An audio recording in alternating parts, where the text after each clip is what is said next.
for America's number one funny man. What? Hey! Make some noise! Ladies and gentlemen, from LA to New York, Chicago to Mississippi, let's give it up for America's number one funny man, Rodney Perry.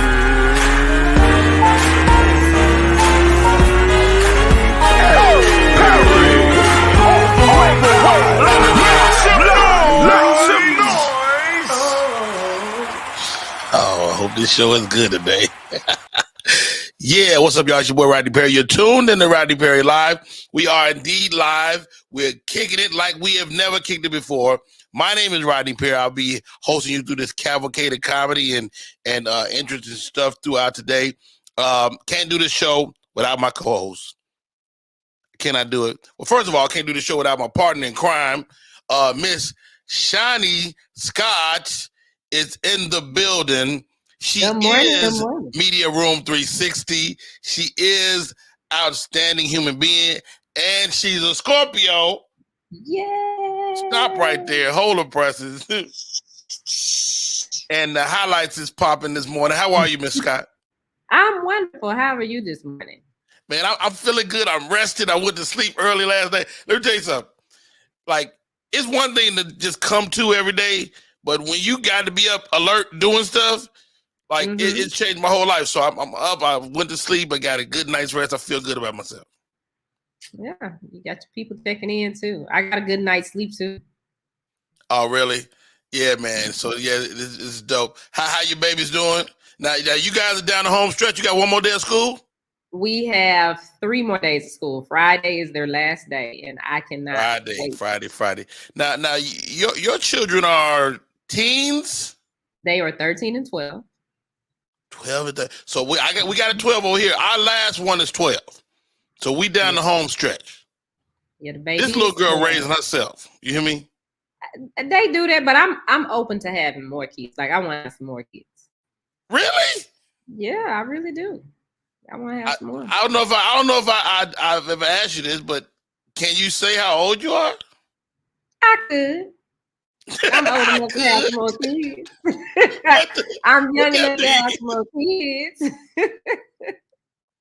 No, but I know women are having kids like at over 35, which they used to be a no-no, and it's not as much of a no-no anymore.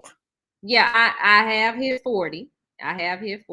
And but I've gone to the doctor. We've talked about it, and it's a go. Like, I can have. All right, slow your roll. let me find out. I didn't know you knew that. Let me find out. You told me. I did. Yeah. Oh, my bad. Okay. I know what's going on. It's not a secret, but yeah. Okay. I know it's not a secret. Y'all beautiful people, and he's a great human being. Let's get to the show. What's up, Lamardia? Hey, Lamardia, do you know that our movie Rabbitous is on Tubi? Did you know that? Absolutely. This is your boy Rodney Perry. You're tuning in to Rodney Perry Live. I can't do this show without my co-host. I try to have 2 comedic co-hosts every day. Today is not different at all. A-Rock Silly is in the building. What's up, buddy? Let's do this. I'll be with this guy this weekend in New York City, Connecticut. We're gonna be joined at the hip for the next 4 days. And I had him come on today just so we could talk with each other, have fun. Ladies and gentlemen, one of my favorite comedians, Mr. J.P. Justice, is in the building. Hey, are you on Quake's house today? I recorded yesterday, so I'll be on tomorrow. Okay, so you're on tomorrow. I'm on today, which will be the following day. Yeah. Oh, you recorded today? I will record this afternoon. Yeah, no, I recorded yesterday, and they're gonna play it Wednesday because he's going to take a week. He's going to take a week off for his birthday. So okay. So you'll probably be on Thursday. Got it. I don't know, and I never even listen, to be honest. Yes, sir. I catch it only because people call me, be like, "Hey, yo, you on?"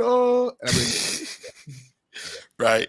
Shouts out to my high school football mate, Mr. Terrence Walker in the building. What's up, homeboy? Thank you for rocking with the show. And JP, how are you today, bro? It's 9 o'clock in the morning. What that mean, JP? That means it's 9 o'clock in the morning. With comedians. No, you know me. I've been up. I've been up, bro. I'm actually excited because I heard you announce this on Akatunde show. Yes, yeah, I can today, and I did an interview about it, and part of the show, man. One of the elements of the show is you, man. You as the co-host today, rocking with me, and I love it, bro. Let's get it popping, man. Let's get it popping. You know me. Let's get it popping. Also, what's up, Amir? My other co-host for today. Me and this guy go back a cool 20 years. Before he was telling jokes, he was booking comedy. He brought me to Denver. I was the opener, JP. I might have been the middle act. And I don't remember who was headlining, but I remember 80 going, I should have gave you his money. Ladies and gentlemen, welcome to the show. AD in the building. Good morning. Good morning. How are you, AD, man? Thank you for joining us today, bro. How are you? I'm up early, Rodney. Unlike him, I don't get up early, Rodney. I'm a night person.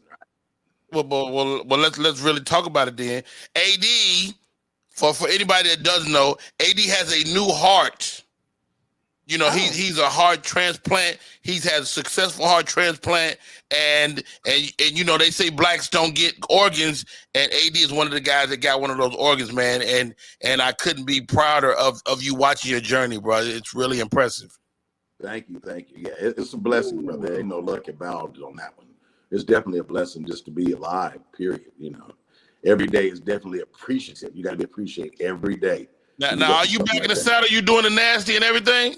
Oh, yeah. I'm doing the nasty. If you're doing the day before, day after.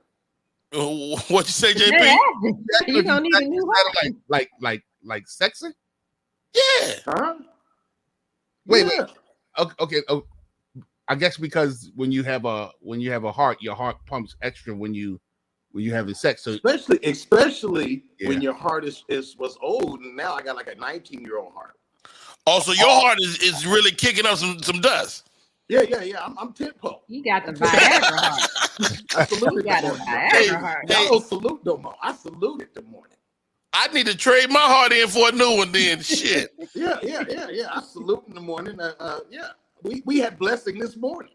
Well, good for you. Good for you. He got the Viagra and Cialis heart. Yeah, he is up and running. Yeah, good for you. AD and JP are in the building this morning. I cannot wait to get this show fully underway. Up first. Let's just jump right into it. Well, first of all, I got a question of the day. I'm about to hit y'all with. I sent it to you, Shani. What did I type on that thing? The question of the day is: who is the most interesting person you have ever met? Who is the most interesting person you've ever met? AD, give me some, man. What you got? Most interesting I've ever met? Oh man, I'd have to say, ooh, that would be hard. Interesting. I would probably have to go with Barack Male, Obama. female, old, young, tall, short, fat, skinny. Barack that you Obama. Walked away from them like, yo, that was an interesting ass dude or lady or whatever. Barack Obama. You met Obama? Yeah. Wow. Democratic Convention, Denver, Colorado. Get out of here. So wait, give me the story. So this is before he became. He wasn't president yet. He wasn't president. He wasn't president yet. And was this before his speech? Because he did the speech. That's what got him noticed, that speech, right? That speech in Denver got him noticed. So you met him before that. So he was just a guy. Well, no. Well, he was more than a guy. I mean, he was getting the nomination. Remember that year the Democratic Convention was in Denver. Okay. And I got to actually do a show. And we were with the ministers, you know, my uncles are ministers, so we got to meet him with the Ministers Alliance. I stood in awe of the brother because I realized at that point he has the opportunity to really be the president. Right. So you meeting him, he was extraordinary, even though he wasn't the president yet in your book. Well, yeah, just even for a black man to get the nomination at that point, yeah, he was already beyond what I could ever imagine in my life. I couldn't even imagine where he was at as a black man at that time. You know, I never thought he would ever be president. Even with his name, I thought, well, he's not gonna win. Then, well, you had already counted the man out. Ain't no way that nigga. Ain't no way that he gonna win. Anyway, where he gonna win? And even my grandma was like, "Boy, that boy ain't gonna win." That was that name, but he won, and that speech was just phenomenal. Yeah. I mean, it's crazy now listening to you and thinking back to those moments, man. I definitely had those thoughts like this dude is not gonna win, and then I remember slowly going, "Wait, he got a chance." He got a chance, and that speech had me mesmerized. I was like, "Wow, he's something." It was the whole spirit in the Coliseum was like, this brother's on something different. This is different. It's something special. Same thing. This is something special. This is a moment in time.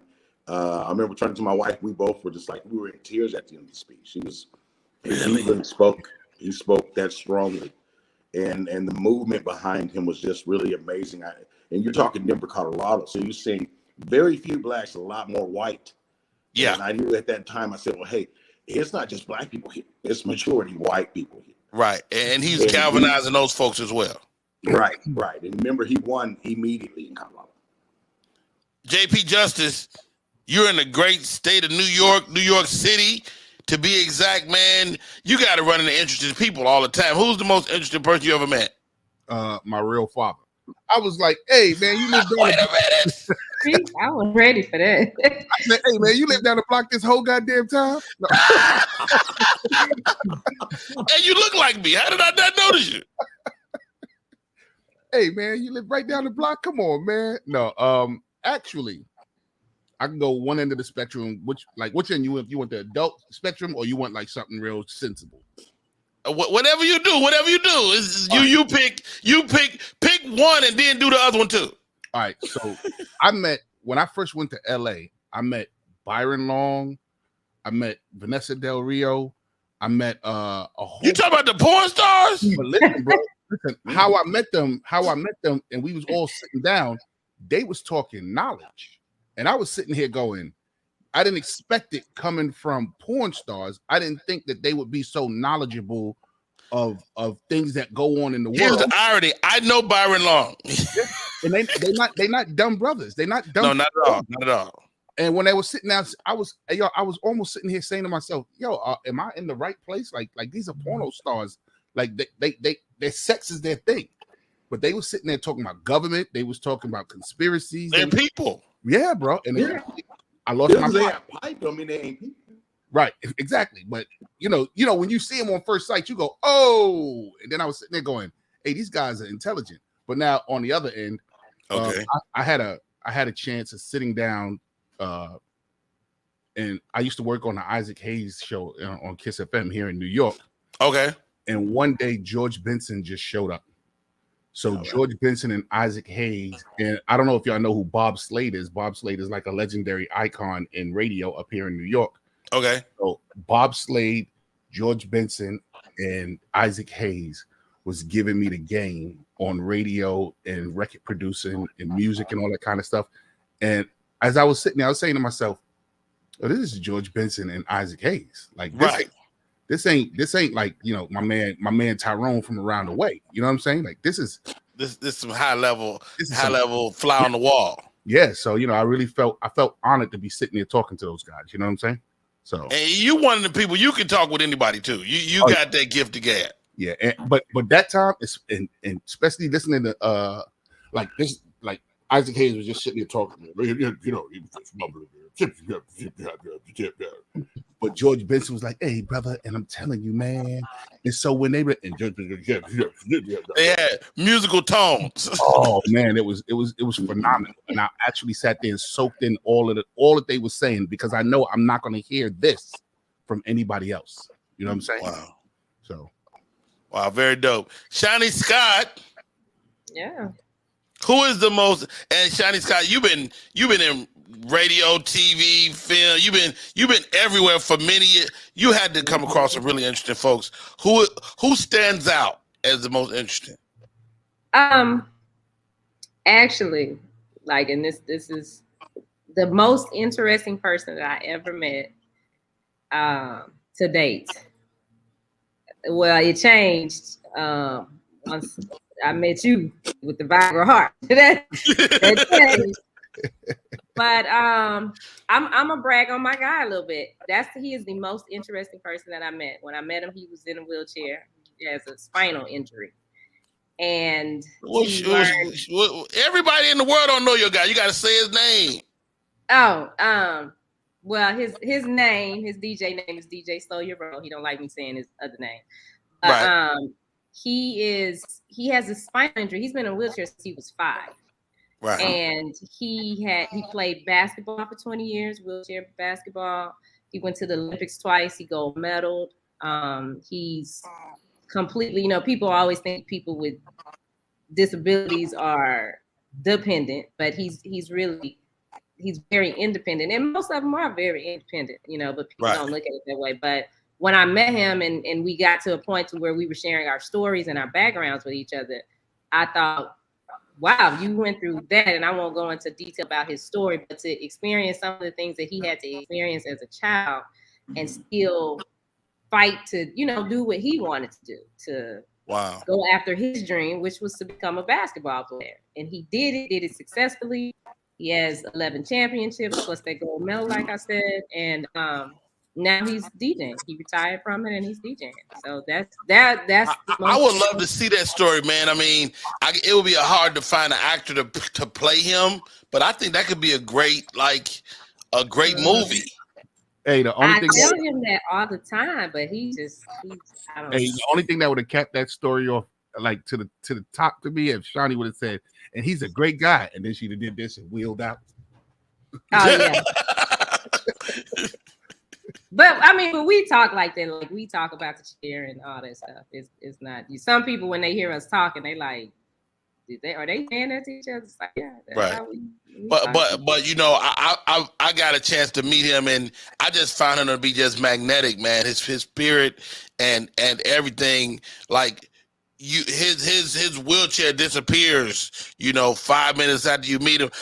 Stop the presence. Jay Black is in the building. Word up. Man, who is mine, man? I've met some pretty dynamic folks in my time. Word up. Let's see. I'm gonna say Stevie Wonder. Oh. So I used to work in a radio station in LA, KJLH. I had a comedy show, JP, every Thursday night at the Comedy Union. And because of that, we began to go into the radio station and promote the show. And so I'll promote the show my show was Friday. So I'll go in there Thursday and promote the show. And that led way to me doing that morning show every day. So I was on a morning show. I was basically a glorified intern, but the job had perks. And you would always hear about Stevie, but I hadn't met him. And so one day Stevie comes into the studio and they leave me with him. It's me and Stevie Wonder in the studio, and he goes, "Who is that?" This is Rodney Perry. He said, "Oh, the Virgo." Right? He's like, I guess that's what he noted who I was, who voice I was. He said, "The Virgo." He said, "Do me a favor. Look down the hall and tell me who's talking." I walked into the hallway. I looked down the hall. Shiny. Easily 50 feet. Two people are having a conversation. Maybe 75 feet. Two people having a conversation at the end of the hall. I came back in. I snitched. I told him who it was. That's what I thought it was. He has super hearing. He heard two people around the corner, down the hall, and he's like, I thought that's who that was. And he acted like he had some information. And he used to have all type of gadgets. I remember him having a bunch of gadgets, but just a completely outstanding guy, man. And I'll never forget meeting Stevie Wonder and having these conversations and realizing, and how about this? I think that nigga can see. What kind of gadgets did he have though? That's what I. He had all type of shit. He would be punching buttons on shit all the time. I didn't know what it was, but it was amazing, and it was probably way ahead of its time. Listen, if he can't see, I know he. I was snitching in here. Yo, listen, he's still stroking, bro, because I used to do a show at Sylvia's, and he was seeing one of the waitresses, right? Well, first of all, he wasn't seeing nobody. Actually, I think he can see, man. You know, they've been saying for years that he really can see. Yo, listen. So she let me hear his messages, like when he would call. What would he say? Oh my God, bro. Hey, how you doing? I just want to let you know I'm coming into town, and when I come into town, make sure you blah blah blah. And you know, when I come there, blah blah blah. So when he came into Sylvia's, I was hosting the show at Sylvia's. I was excited, bro. I really wanted to meet Stevie Wonder, but I guess she had mentioned to him that she spoke to me, and so he just grabbed my hand and go like this, "Thank you, young blood," and just kept it moving. But I was going, "Oh my God!" That's it? Yeah, I wanted to have the conversation, but I guess she was like, "Hey, you know, Stevie, this is my friend," and you know, I guess he figured out that I knew. Wow. Now, how about this, guys? Stevie Wonder's icon. We all agree. Whenever somebody of substance passes away, Stevie Wonder has the duties of singing them home. Who's going to do that when Stevie goes? Who's on the list to sing our celebrities and noteworthy African Americans home when Stevie is gone? Jennifer AD. Who's on the list? Who's next? It had only other person would be like Smokey Robinson. That's all we got left. Smokey Robinson 100 already. Yeah, he got a foot in the door. But he's still here though. Stevie Wonder gonna sing him home. Yeah, probably so. I don't know. Honestly, I don't know who we got left right now. You stay right there, JP. You stay right there, AD. JP, Stevie Wonder is responsible for singing all our great icons home, man. Who's gonna do it when Stevie goes? Cardi B. Don't be an asshole. Yeah. Okay. Yeah. Okay, you stay right there. No. Honestly, Honestly, Anthony Hamilton. Wow. Okay. I'm not mad at that. Yeah, Anthony I'm Hamilton. not mad at that because he's soulful. Or Johnny Gill. Johnny Gill, what, he gonna stroke, rub him the right way? Johnny Gill's good one though. Yo, Johnny got it. Let me tell you something, man. Both Johnny and the people have been playing. That man has a dynamic voice, bro. A dynamic voice. Johnny Gill. I don't know about that.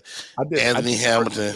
I did a versus with Johnny Gill versus Luther Vandross and let the people vote it to see who had like a dynamic voice. And Johnny wasn't too far behind. Like, you know, he really has a dynamic voice, a wonderful voice. But that ain't no category dynamic. Yeah. What ain't no? Are you crazy? Of course, dynamic ain't no category. Let a black man sing "Star Spangled Banner." You're gonna see all the dynamics in it. Yes, we got dynamic voices. Yeah, you know.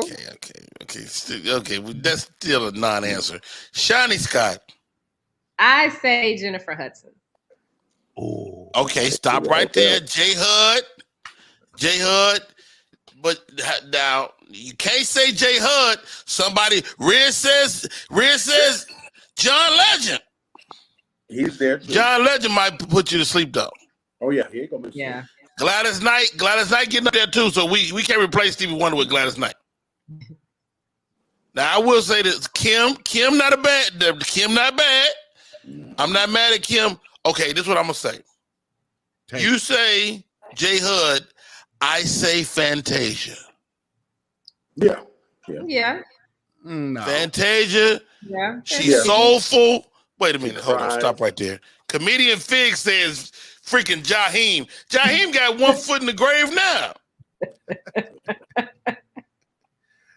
Patti LaBelle. Yeah, I Patti don't know. LaBelle. Patti LaBelle too old. These people too old. But think about it, bro. Patti would kill it. Now, Joy, I'm not mad at Bruno Mars. I'm mad. But what he gonna sing? Uptown Funk? What? I don't know how I feel about it. I was gonna say Ruben Studdard. I swear I was. Jay Black, that's a good call. Ruben Studdard. Yeah. Ruben Studdard. But I mean, it's got to be somebody universally accepted by all. How do I kick people off, Shani? How do I kick Lamartia out of the chat? Talk about some damn Keith Sweat. Keith Sweat. You're gonna show up drunk, but you do it. Thank you, Fig. Fig said he like Fantasia. I think Fantasia might be it. Her mom. Her and her mom could both do it. Fantasia mom sing? Yeah. Oh, yes. Yeah, whole family. Yes. Isn't Goodness gracious. cousin too? Yeah. No disrespect, Amir. Lemire said, let there be no disrespect to Aunt Patty. No, Patty can cook, but I don't know if y'all noticed or not, but Patty be a little forgetful nowadays. I didn't notice it. I noticed it. And let me tell you something. Let's not even cover Ron Isley, because he be forgetting them words. Let me tell you something, man. Some of these artists is old. And I know we don't want to let them go, but they old, man. Ron Isley, he had a baby, man. He had a doggone baby. Did you hear the scandal, bro? Recently? Yeah, did you hear the scandal? Ron Isley got like a 6-year-old. You know who he's dating, bro? Who he dating? He dating, like, I think she's under 30, but no, she's over 30. Her and her sister is dating Ron Isley and Philip Bailey, Mr. Reasons. They used to be their the girls used to be his backup singers. Right. And then they're a family of singers. But I did some road dates with the Isley brothers, and I met her. She's cool people. Yeah. And they're under 30. I don't like that smile on your face. Who did you meet her? I know. That's why he need that new heart. Did you new heart meet her or did you old heart meet her? I met him. Hey, Shani Scott, the show is fully underway. I got my calls for today. Mr. AD4U is in the building, and also JP Justice Labs. Let's take a little break. We come back, man. We got more show. I'm Rodney Perry. You're tuning in to Rodney Perry Live. What up, y'all? It's Michael Sean, and I know you want to be a podcaster. You want a successful podcast. You want to give your views and opinions, but you just don't know how to do it correctly. That's why you got to hit up ShawneeScott.com. You want to be on radio, and you want to know how to build your radio career. ShawneeScott.com. She's done all of this. I've worked alongside her for years, and I will tell you the information that she can give you is on a value level that I can't even put a price on it. All you have to do is go to ShawneeScott.com. Your future, right now. That's it. It's Michael Sean. Thank you.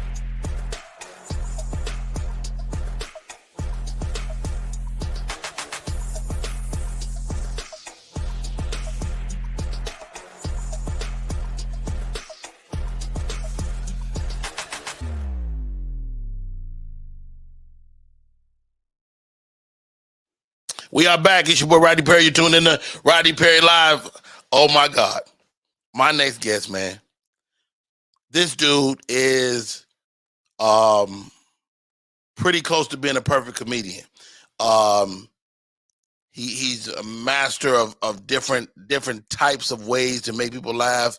He's an awesome human being. He's a father. He's a husband. And he is currently got a comedy special on. Welcome to the show, Mr. Ali. What's up, bro? What's good, my brother? What's good? What's good? What's good in the neighborhood with the people? Can you turn your phone sideways so I can see the whole? Yeah, there we go. Ladies and gentlemen, he's got a special on the streets. It's called Domino Effect. Yo, Ali, let's first of all, let's do this before we get into a chat. Shani, play the trailer. This is the beginning of my street pharmaceutical life. So it's 1983. I'm 10 years old. This is when I find out my daddy sells cocaine. And Ivory and James got on gun holsters, and ain't nobody got no shirt on though, but they got on gun holsters. And I'm saying, boy, this is a gangsta ass game on Monopoly they playing. My daddy said, you scared, and pulls out a 2-shot Derringer. Black and white, pearl handle. He said, now here, if somebody come in the house, you know what to do. I said, no, I do not know what to do. Who you been talking to that told you I know what to do? I am 10, I do not know what to do. Because see, the reason why I tell my stories the way I tell them, because see, people, they glorify the shit. I'm gonna tell you the hard shit that happened. So these young boys know, hey man, you can get into the shit if you want to, just know some shit gonna happen to you. You know, I turn around, it's a lady standing there. I'm like, hey, how you doing, man? Bam! She punched me in the goddamn jaw. So I push her, I'm like, bitch, what you doing? And then the dude jump on me, and I'm fighting both. I'm like, I'm fighting a goddamn dope fiend couple out here. You can't lose no more dope. This is a matter of life and death. My friend on the show today, Mr. Ali Siddiq, and that's Siddiq. If you spell it the other way, call that sad dick. Like, where that come from? Ali, man, first of all, you turned in an excellent project, brother. You decided to put it on YouTube. I questioned that when you told me, right, I put it on YouTube. I'm like, why would you do that? You Ali Siddiq, throw it on Netflix, throw it on Amazon Prime. You say, I want everybody to see it. Talk to me about YouTube, man, and making that decision. Oh, the decision with YouTube came between after me and my agent talked about it, and I was getting upset about me promoting other projects on my Instagram and getting flagged for copyright infringements. It's my face, it's everything, it's me, it's my name. We got the same name as my Instagram, and they was flagging me. So I couldn't post anything from my Comedy Central or anything from my Showtime or anything from the HBO. Like none of us really post our Def Jam because we can't, you know. Right. So I wanted to own my work. Like I didn't want to put it somewhere and then I don't own it, where I can do what I want to do with it, and that was bothering me. So I don't think people think about those things when you in the business. You just trying to get in the business, you doing your thing. Like I didn't. Like it's so much of my work that I don't have the rights to. Like, you know, and Mexican Got on Boots was a huge story, but I don't have the rights to it, even though it's my story. So why I can't post Def Jam? Because it doesn't. We don't own it. We don't own it. Yeah. I mean, you could post it, but you still gonna get flagged for copyright infringement. You're gonna get flagged for copyright infringements. Wow. And this is something like, I know people argue that point, but I've been through it already. You know, I have something on every network besides CBS. so I don't have rights to my bounce. I don't have rights to the bounce. I don't have rights to the Bring the Funny. I don't have rights to any of that stuff. So YouTube is a way for me to own my content and be able to license it out if somebody else wanted, because this project was going on another platform at first. And it was going on a huge platform. But I think that YouTube is just as huge as anything because it's worldwide. YouTube is global. It's in more households than anything. And it's free. So the effort that we put into it, we think that we'll get back in the long run with the project, because I think that the project is a great project. Like if somebody, I don't think that people should ask me about how I feel about this project, because I'm big on this project, and I'm I'm putting this work up against not current. I'm not even thinking about current. I'm thinking about the classics. Like when you say Live from Sunset Strip, you say Himself, you say Raw, you say Elephant in the Room, Martin's Special, Dave, Chris, and you have to mention Domino Effect because it's not on the level, it's the level. Let's talk about that, Ali Sadiq. You get real personal in this special, man. You talk about your dad. You talk about being a pharmaceutical salesman. You talk about and in some real context. I mean, for you put a murder on the books. I'm like, Ali, can you put that out there, man? You are so frank, so honest, man. And that's the key. Do you ever worry about any of your people close to you being upset? No, because the people that's close to me already know. Like, man, there's people who call me about this special. They like, yo, you ain't telling you. They know that this is a Rodney. This is a setup. This is a setup for the next 3. Like this is like a series now. Because I tell people. I messed up, which I'm gonna probably have to go back and redo and do it on another record it myself. So the first special is bigger than these bars.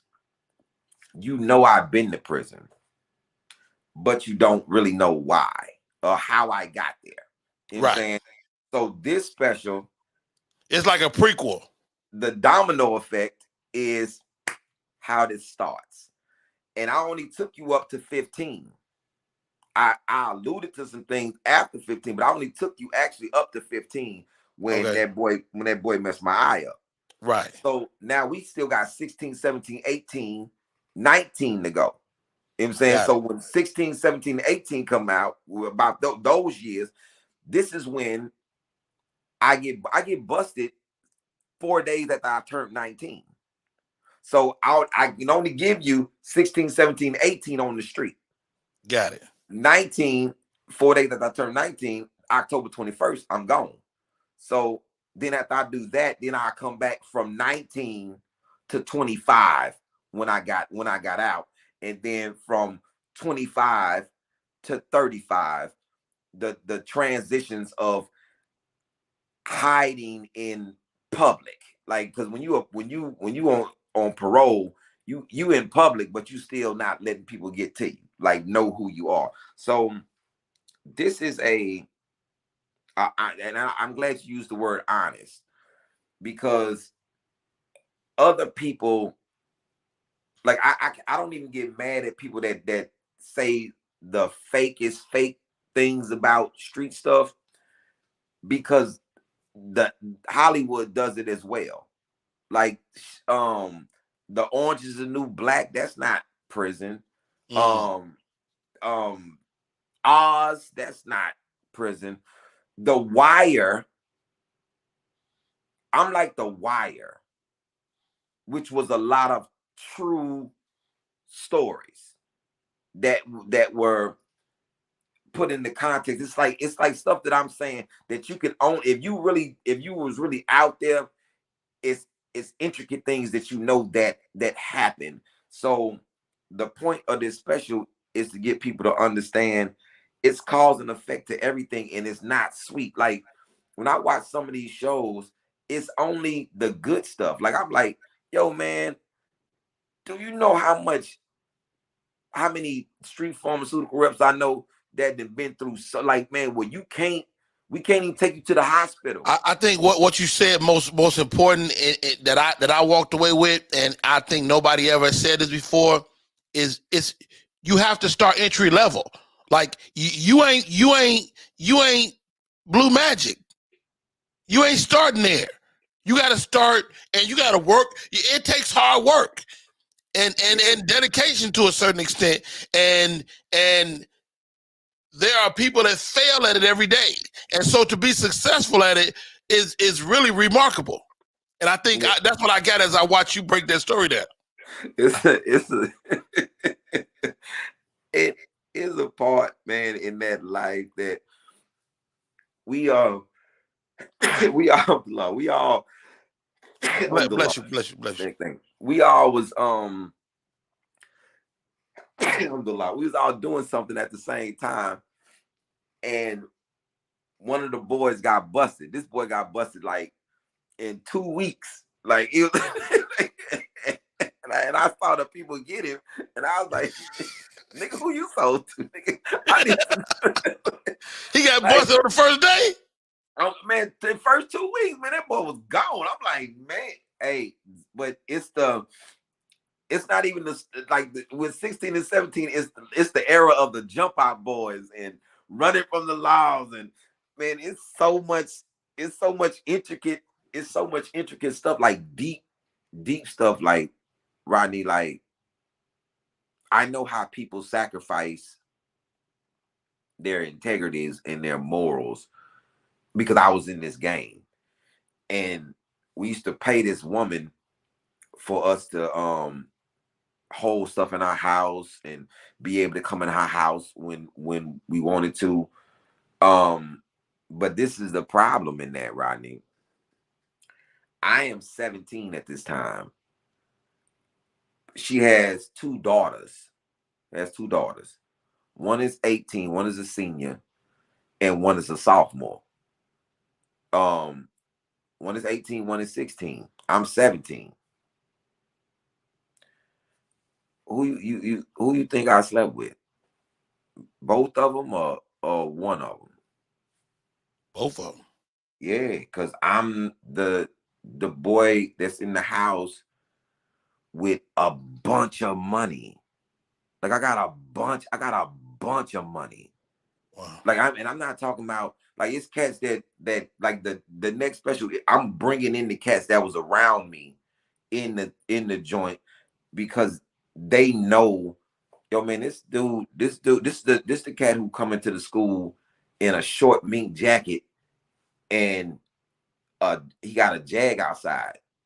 Wow. Let me stop you right there, Ali, because I got my co-host in here, man. I got JP Justice and my boy What's AD, man. Huh? I said, what's happening, JP Justice? JP Justice, my boy AD. I want to open up the floor. We are comedians, man. Dude, to turn in such a great piece of comedy is awesome. I mean, we seeing cats turning in pieces of work right now that's probably less than what they've done before. And Ali, this ain't your first rodeo. How many specials have you put out that, well, how many, I mean, you got albums, you got stuff we got on Comedy Central. What number is this for you? 4. Can I say something real quick? Go ahead, JB. I heard Ali on Godfrey's podcast say that one of the most astounding things that you ever saw was Bill Cosby and how he approaches the stage, and that's how you want to do it. I watch your pause. You know me, I'm a heavy teacher of the game of comedy and the art form of comedy. I watch you, and I watch your mannerisms and your decor and your command, and it's masterful. And to say that, I heard you just say just now that it's not like the classics. It is the classics. I just sat here and said, yeah, we're looking at a young classic. You know, we don't recognize it because we're here with it. We're living it, yeah. We're living it. But yeah, this is a young classic. And it just clicked. Everything just clicked when you said that. I appreciate that, man. You know, I don't take a lot of compliments. Well, I'm weird like that, but when it got to come from certain people with me, and the people that I respect, like I JP, I respect. Like as soon as you said your name, I'm like JP away. Like, yeah. So thank you, humbled. That is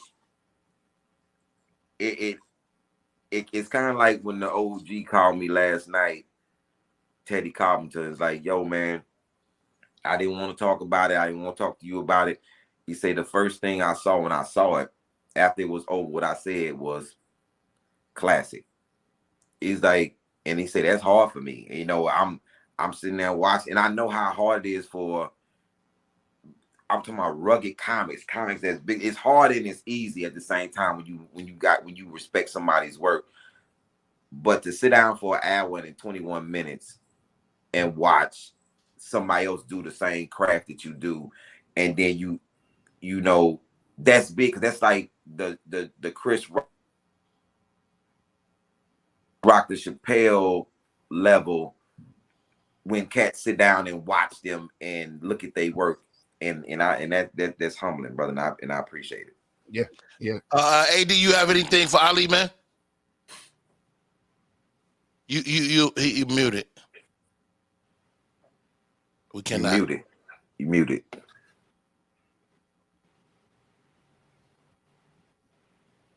Look, he's still talking, but he muted. He's I can't feel this thing out. You know, it's something on there, something wrong.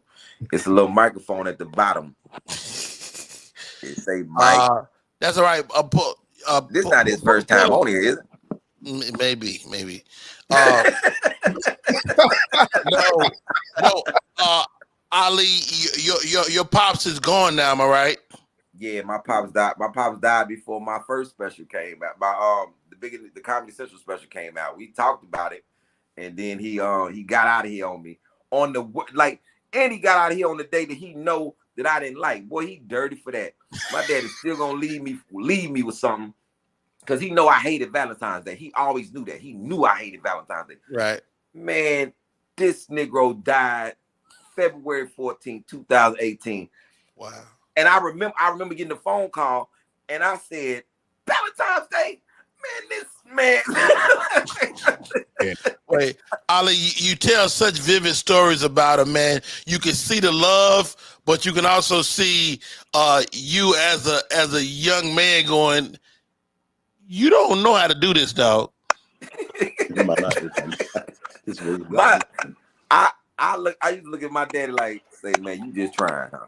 You just like I'm like some sort of experiment with you, man. Like, now you can't come back with all that noise. Now you was on mute, and you come back with all that. All the technical noise. He got all the technical noise happening. Yeah. Is you up and running, AD? You all right? I think so. We good? Oh, you there? Yeah. I will come to you next. Go ahead, Ali. Finish up. So my dad used to do, like, when he sold cocaine. But I didn't do this part, Rodney. This comes in 16 and 17. I'm on the block. This is how much I love my daddy, man. I'm on my block, and these young boys talking about these cats that they just robbed. Like, yeah, man, I just took, and they got the stuff, right? And I'm like, yo, man, what you got? And I see my daddy watch. Oh. I say, yo, man, put everything in the bag. Put everything in the bag. Man, what's up? What's up? Put everything in the bag, man. I gave them little cats some bread for that. I was like, man, let me get all this. It's him and his partner. I go around his way. I'm like, yo, what's up with you? He like, man, what you talking about? I said, what's up with you? He's like, man, what is you talking about? You coming over here raising your voice, nigga? This is my dad. I'm like, raising your voice, nigga. I said, hey, man, are you messing with that shit? He's like, man, what are you talking about? I say, here's your stuff, man. You and your partner stuff. And you know, my daddy, he don't never answer questions. He just make other statements. And we're gonna look in there. So you went around there and got it back, huh? I said, but you didn't answer my question, nigga. Are you on that shit? Because this is the only way that they would have your stuff if you was on. Man, my dad had started smoking, man. And I couldn't believe it. Like, I just couldn't believe it, man. And I didn't stop. It's like, I used to think about these things, about how bad this was. And I'm like, yo, man, just don't nobody sell dope to my daddy. like I got some carte blanche over there. I say, man, I catch any of you niggas selling dope to my daddy, man. It's gonna be some problem. They like, but your dad out of here. Don't do say that no more. Don't nigga, don't you say that no more, nigga. Don't you say that to me, Ali. man. But I couldn't. Hold one second, JP. Hold one second, JP. AD, you got something for Ali? Yeah. I used to be a street pharmaceutical. Which is very frowned upon, sir. Which is very frowned upon. Yeah. I actually failed in 90. Yeah. So I when I seen your show, I totally related to a lot of things that you said. And I knew that you were being honest about what you were talking about. Yeah, because when you first start, you don't start with no kilo of dope. They just, you start. No. You don't start with a kilo. If you got an 8 ball, you did pretty good. You got good little check. You got good little check. That's the intricate part of it. Go ahead, though, brother. That's the intricate part. Yeah, then you get your quarter, and then you can do that right. Then you might get to a half, then to a whole. Just in case. Everybody ain't skill. Like, let me ask y'all this. Like, I didn't know nothing about the metric system. so how did y'all learn? I mean, y'all was smart guys, to do that math early on. You learned out there, but you learn from trial and error. Hey, man, my man will tell you it's nothing like this. You working something and then it's gone, and you like, hey, and then somebody come in with some cold water and be like, nah, we got you. You like, oh my God, boy. Hey, I got a question, Ali. I got a question. Yes, sir. We all comics here. We all got solid time in the game. I try to express to the young comics that at a point in your comedy career, you're going to therapeutically regurgitate your life. How therapeutic is it for you to put it out there like that? Man, it's these things that rest on your shoulders. Currently rest on your shoulders, and you try to find ways to get it off of you, like, because I feel like I still owe the universe so much for what I was out there doing.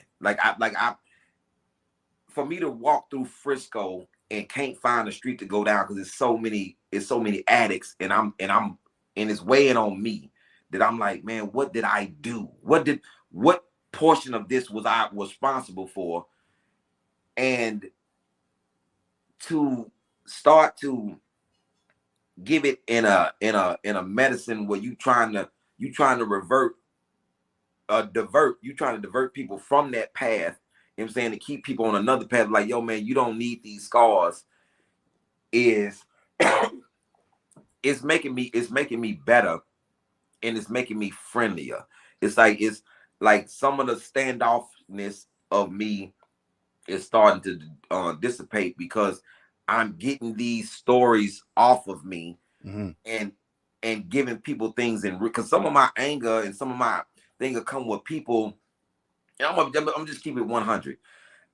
I hated the fact that I heard that Mike Epps said that he got a kilo when he first started. I like the fact that I even heard it pissed me off, because I'm like, yo, man, stop giving them this shit like that, because that's not the reality. Yo, man, a lot of cats, like he said, man, a lot of cats don't make it in this game. And you should, like, and I'm being honest with people, I didn't have to be in this game. My mama had a job. Like, this is a result of me being out there and not firm enough as a kid to be like, I don't want to do. But you were a kid though, and I think that we don't want to let that fall on deaf ears. I was a child. You was 10 to 14. That I'm like, man, what happens if this guy just gets to be a boy? you know, what happens to that man, to the man we see today? But we maybe we don't get to experience this, Ali, if you don't go through what you went through. Let me do this, man. Before Right, you, Ali, I want to, because I know you got another interview, and so I don't want to hold you too long. now you got me for a minute because I thought this was at 9:30 my time, and it was 9:30 your time, which is so Exactly. I got time. Okay, good stuff. All right, tell you what, let's take a little break. We come back. Shiny Sky gonna come on. She got some questions for you as well. And Ali Sadiq is with us. My name is Rodney Perry. You're tuning in to Rodney Perry Live. Man, Ali Sadiq, Domino Effect is on the streets right now. You can go watch it right now. You can turn this shit off. Go watch Domino Effect. Want your book or music to be published? Skip the confusion and rejections from others. Let bepublished.org publish and promote your work for less. Bepublished.org handles it all, from cover design to worldwide distribution, with high quality and fast turnaround. You even keep rights and royalties. Everything was perfect. You made my dream come true. My book and CD look so good. Call 972-880-8316 now. Bepublished.org. 972-880-8316. SM Marketing Communications is not only a marketing communications company. They also provide web content management, social media marketing, video and audio production, advertising, not-for-profit marketing management, and community outreach and engagement. Want to learn more about SM Marketing Communications? Call area code 314-339-7662. That's 314-339-7662. That's SM Marketing Communication.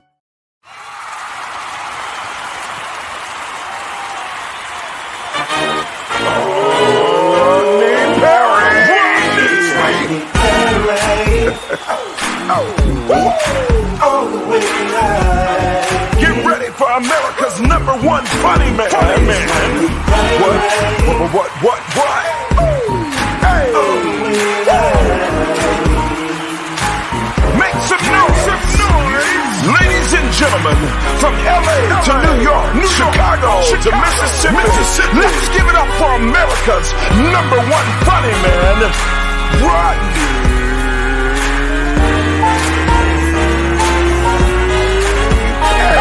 Perry. Make some noise.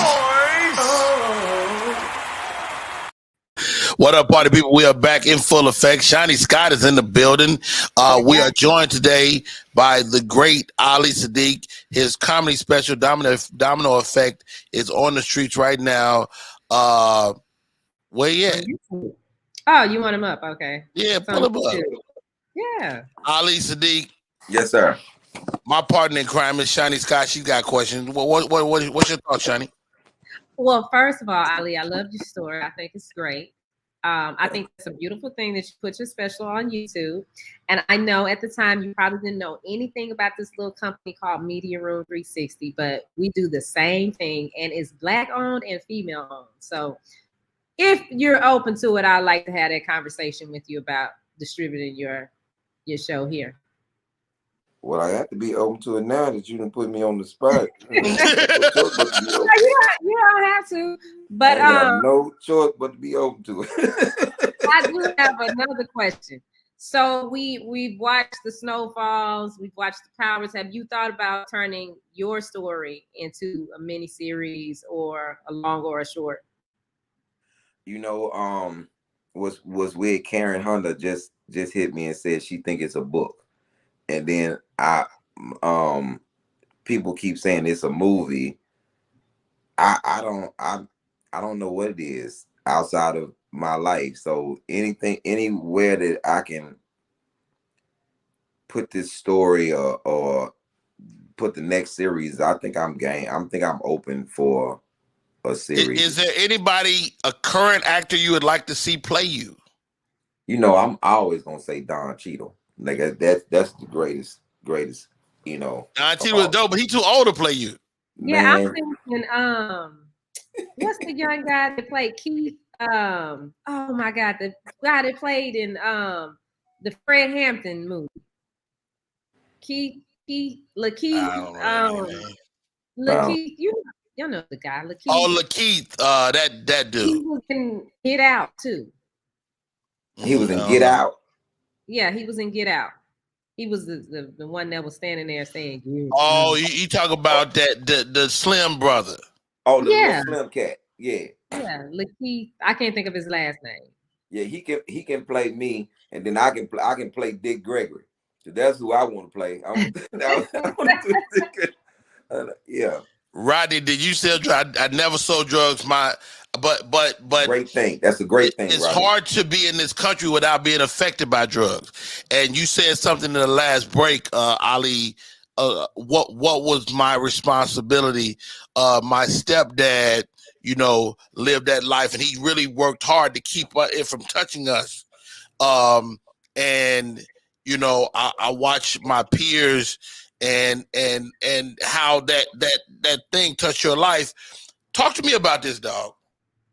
Because we see, like Shani said on Snowfall and all of these shows, how the drugs were flooded throughout this country, right? Yes. By the government. Do you have any? Yeah, hilarious. It's my sister Candy. She said I'm snitching. Do you have any?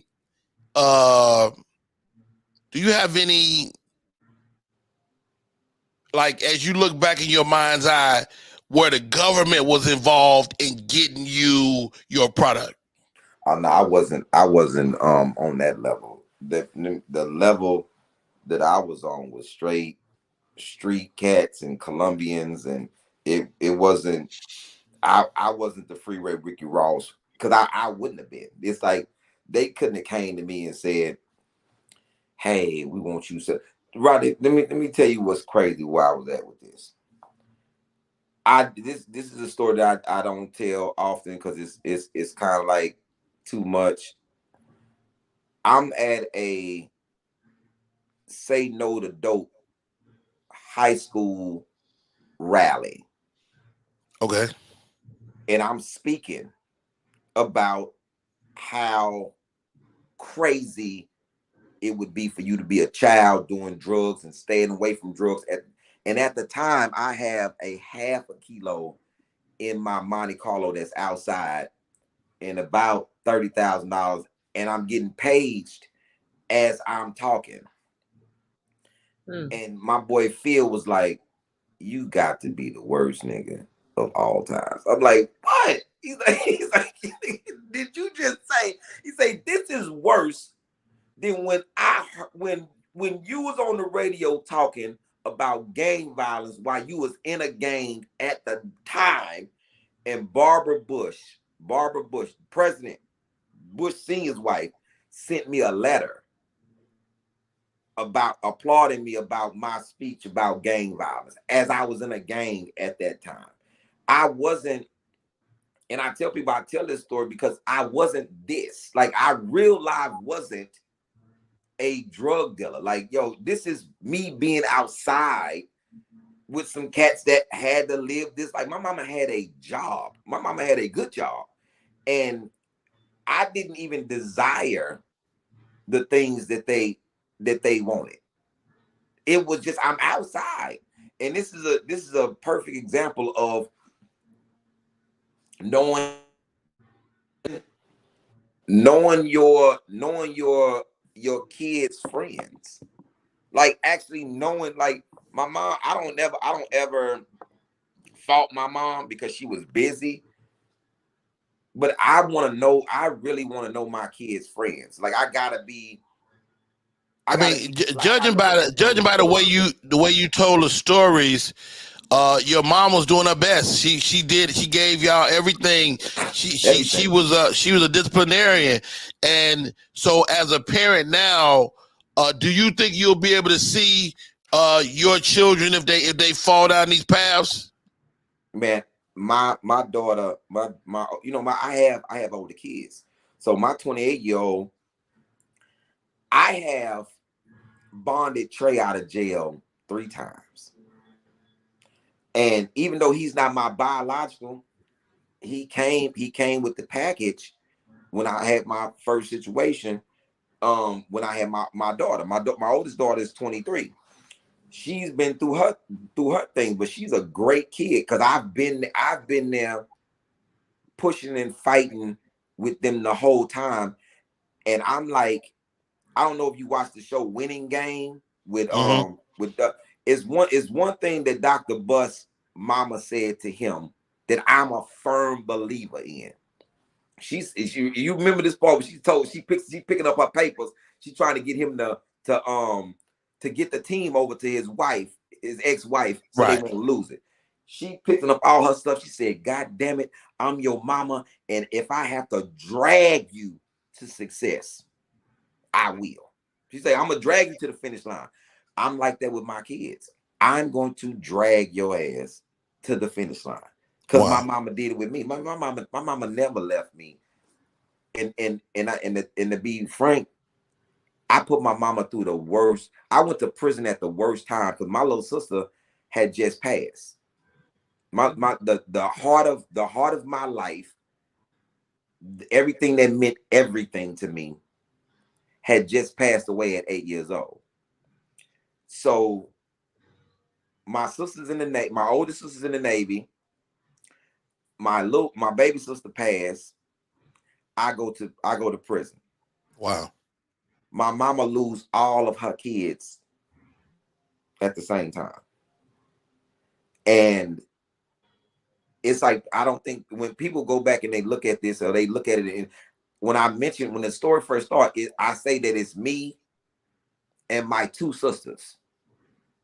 And then I never mentioned my second sister again because she had passed. Because that comes at 16, 17, 18, when it's things that push people to being a monster. And that was one of the things when my little sister passed. Because that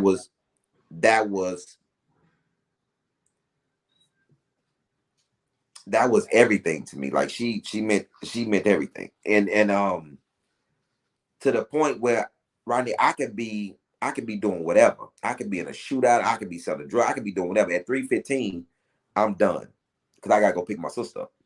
Hey, Shani, bring up JP. Ali, the specialist on the street. JP, great question, man. Please. I'm very fascinated. I wasn't a dealer, but me and Sadiq have spoken. I'm so close to the streets, my brothers and all that kind of stuff. I never dealt with it the way he dealt with it, but I watched it firsthand. I watched it in my house. I watched it. When and how do you begin to smile and laugh again? Like to get this story out is one thing, but at the end goal has to be like woosah. How do you begin to smile and laugh again? That's to be seen. You look forward to that? You look forward to that? That's what I'm saying. That's to be seen. That I'm looking forward to it, man. It's weird. I'm still trying to find the days when I don't tear up about. That's the thing about doing works, man. That's real. It's hard. It's hard, man. It's a hard thing because you got to relive a lot of mistakes. Yeah. And the shit is not. And my dad really kind of fucked me up, though. That's the thing. Living with him made me different, man. Like, my mom was a hard person, but I wasn't hard. See what I'm saying? She was hard. I wasn't. But then when I lived with my pops, it like with my kids, man, it's amazing that I look at them and be like, damn, my daughter was actually a kid. And I look at my younger kids. Hassan is 11, and I remember looking at him at 10. It was like, yo, man, he really 10. Like, I've never been 10. Like, wow. I've been the number, but I didn't have the 10-year-old. It's like you didn't get to be a child. If I tell Hassan right now, man, you got to hustle, he gonna say my feet, daddy. Like his thing is he's happy. He's a happy. It's like he's the kid in your joke that when your dad goes, you know what to do? You like, nigga, no. I don't know what to do. Hassan gets to be that kid. And be that kid. Dude, so ultimately, Ali, I know you created special to be a great special, but the work is bigger than that to me. Like the work. Tell me this, and the work you did with this special, dude, is gonna help somebody go another day. Is that part of what you wanted from this? That's the whole thing, because I think I messed up with the Comedy Central thing, because I thought I wanted that to be a therapeutic piece for people that was incarcerated or that had dealt with people that's incarcerated as family members of those people, to let them know, hey man, it's a brighter day on the other side if you really put in the work. This is for all those cats, man, who was really in them streets, or that people that was affected by the streets, because I want them to understand, man, you to live a better life is to get some of this stuff off of you. I talked to some of the cats that was in the streets with me, and they like, man, this is man, I feel so much better after I saw your joint. Like, man, it's one of us that made it to something else. You know what I'm saying? Wow. It's like my man, like, yo, man, you make me feel good about being a truck driver. Like I drive trucks, man. I make a good living. That damn, why we didn't think of this sooner? You know what I'm saying? Wow. Or why didn't nobody tell us about this earlier? Go ahead, JP. Yo, let me ask you. And so I think, you know, I forgot we met early in your career. Like we had some extensive time early in your career, and I used to sit down and listen to you. One of the things that I always got from you is that you are an older soul. You're a protected soul. Now just listen, bro. Listen to this. This is crazy, but I know I'm not off. In our world and in our lives, there are beacons that connect us to our ancestors. And these beacons tell stories. And the stories guide today into a better life.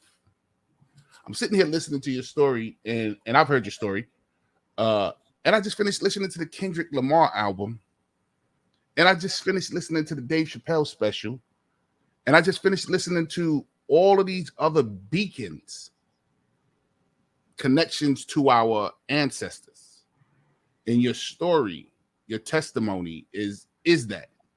So when I'm sitting here watching you cry, that's an energy beyond you. You don't know why. You don't know why you got to get this off. You don't know why you got to get this off. Why I got to say this. Why I got to say this. Because you just saved endless amount of people that watch it. You know what I'm saying? So I commend you on that. I listen, and Rodney know I listen to comedy, and I'm a very hard critic on comedy. But I'm sitting here listening to your story, like, God damn, bro, you're more than just. You are equivalent to what Richard Pryor was. He was more than just comedy. He was needed at the time. You're needed at this time. Yeah, I needed at this time. I used to. This guy used to tell me, "Hey, man, I have to protect you." I'm like, "What?" Oh, he said, "Man, you don't really know it, but I have to protect you." I'm like, "From what?" "From this." He said, "Man, you like one of the comics that when I listen to you, it's so much pain in everything that you're saying." I'm like, "What?" Like, and I know that it is. I just don't want to reveal that to him at that time. I don't want to give him that because I don't know how genuine this is. He's been with me for 18 years. 19 years now. You may have met him, Rodney Dre. Mm-hmm. Yeah, Dre been with me for that long. And Dre's like, yo, man, you different. And he say, I didn't even like when he met me, he didn't know my backstory. He said, man, I was just randomly talking, and my cousin, Wop. I said, Wop D? He said, yeah. He said, that's my cousin, my first cousin. He said, my cousin knew you back then when you was like that. And he was like, Dre, everything he say, he did. Every single thing. He said, that was 18 years ago. He said, man, this man, and he said he was a good dude then. And I'm just in. So when I look at it, maybe I'm just that kid that people gotta see that they know, like, yo, man, it's so much that you can do with your life other than be in them streets or being that, like what you gotta do. You gotta see. You gotta have an eye, but that's not perfect, where you see double every way that's straight. You have to have a bullet wound in your leg. You have to get stabbed. What do you have to do? You have to lose your sister, and then you have then 4 months later, people handle you because they upset with you. And Ali, Ali, let me jump in. Let me jump in there, Ali Sadiq. You on the streets, you get punched in the face by the young man, you crack your eye. Yeah. Where's your father? My dad, that's when I moved back to the apartments with my mom. Oh, that's when you. So that was a transition. Okay. Yeah, but it was no. Let me go get my dad. Nah, this is street business, and Charles handled it. And I have one picture. I'll probably post it. I had one picture of after my surgery. Like, I had to have surgery. Oh wow. Like I had a whole surgery, and Charles paid for it. Like he paid for it in cash. And Well, Ali, I don't want to give the whole. You guys got to go watch this. If you haven't had a chance to watch a special, it's on. Let's talk about the business, Ali. It's on your website, which is connected to YouTube. You can go straight to the website. It'll come and play immediately. It's Ali Sadiq, Domino Effect. What? You all you coochie rap brothers that came, Ali Sadiq. Ali Sadiq, boy, you and Ricky Smiley, boy. Y'all got a lot of coochie rapping, y'all. Boy. Yo, he said. Wait, I ain't saying right. You said Ali Sadiq. I'm like, who? I said Ali Sadiq. No, he said Sadiq. You didn't put no D on my name. Man, first of all, Ali. You didn't hear the symphony behind you. Bim, bim, bim, bim, bim. Ali Sadiq. It's Ali Sadiq. SIDDIQ. I will spell it. Go pick up the special, man. Watch this young man as he takes you through the most vivid pictures you ever seen of his life. It's therapeutic. It's a journey. You get to know his mom. You get to know his dad. And you get to know this man right here. Man, I can't thank you enough for coming on, man. Now, this is going to be a part of some more comedy coming down the pipe. Yes. What do you want people to say about you when it's all over, Ali? We about to go to a funeral for Marcus Combs tomorrow. What do you want people to say when you go?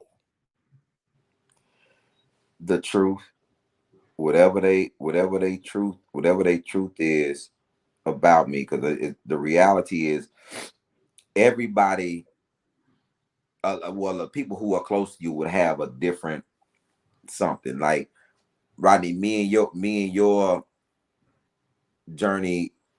Hey man, I cried for 25 minutes inside of a Bed Bath & Beyond on the phone with you. So yo, what you gonna say about me is different than the cat that, hey man, I owe this nigga some money, and he gonna come and hit me in the goddamn jaw and told me, nigga, now you use that for your medical bills. Like that nigga truth is gonna be different. That nigga like that nigga was ridiculous, man. And then there's some people in this world that I hadn't got a chance to apologize to, or make up for a misunderstanding, or some people that I never even got a chance to even give a blessing to, or a greeting, or a hug. They may not know what to say. So whatever people, the people that's closest to me, I just hope that they say the truth and pay and give the money to my family that you know you owe me, nigga. Don't die. Don't let me die. Then you talk about, oh, nigga, the 700. That's clear, ain't it? No, I got it. No, nigga. I got some kids that'll take it. Nigga, my son be like, excuse me, is your name Brooke? Okay. You owe my daddy $1,400. Oh, nigga, you're right here in the book, nigga. don't let me. Hey, man, I cannot thank you enough for coming on the show, man, and sharing your story, sharing the special with the world for free. I think this is gonna be a down payment for the next few, man, and you gonna probably get more money than the people ever got for a special, bro. And I'm proud to say I know you.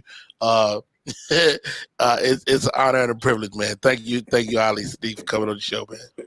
Man, thank y'all. Hey, and Rodney, make sure that connection happen so I can have this conversation, because what's not gonna happen, black women not gonna be on my thing talking about, so did you talk to the sister or not? Oh no, I'm telling you now, give that woman my number so me and that lady can have the conversation at least. At the very least. At the very least. Thank you. I want to have the conversation. Hey, AD, you got anything before we let the big dog go? Oh, I'm the little dog. He back to the silent treatment again. Hold on. I just want to know when you made your transition from just, when you first as a comic, you're just trying to be funny. You're just trying to tell jokes. Yes, sir. When did you make your transition from just telling jokes to telling my actual truth? I'm gonna say 2009. Can I add to that? That's not how you spell my name, sister. Can I add to that, Sadiq? No, Sadiq, when I first met you, I guess you were straight from the street type of thing. Like you were still this dude. Like you were still. No, he's still that dude right now. No, but what I'm saying is I see him so relaxed now. Like I see him way more, like when I first met him, he was into his bags, his neck fashion. He used to wear the mascots in the neck fashion with the matching bag. Baby Al Tuma. But you always used to say, you used to say this to me, yo, Jay, I did so much, I always got to keep my eye out. You said when you come to New York, I gotta let my brothers know that I'm coming so that this way they can make sure I'm all right. So you was always on guard like this. But when I see you now, bro, you're breathing. So, there must have been a transition at a point where you was able to, let some of this baggage down. We're going to hear that transition next time. Ali, goodbye. Hey, man, can I answer the brother? Goodbye, Ali. We've been talking to you for 3 hours. Hey, man, look, you know something? You know what the cold thing is? When I go on Rogan and I go on the white platform, they don't never cut me off. They, maybe they have more time. I don't know. Do you have a time limit on your stream, y'all? Like old school? I really do. Hey, all jokes aside, though, man. I think the special is stellar, and I think people need to see it. And I don't want to get the business of these. I want our chat to get lost in the idea that people need to go and watch this special ASAP.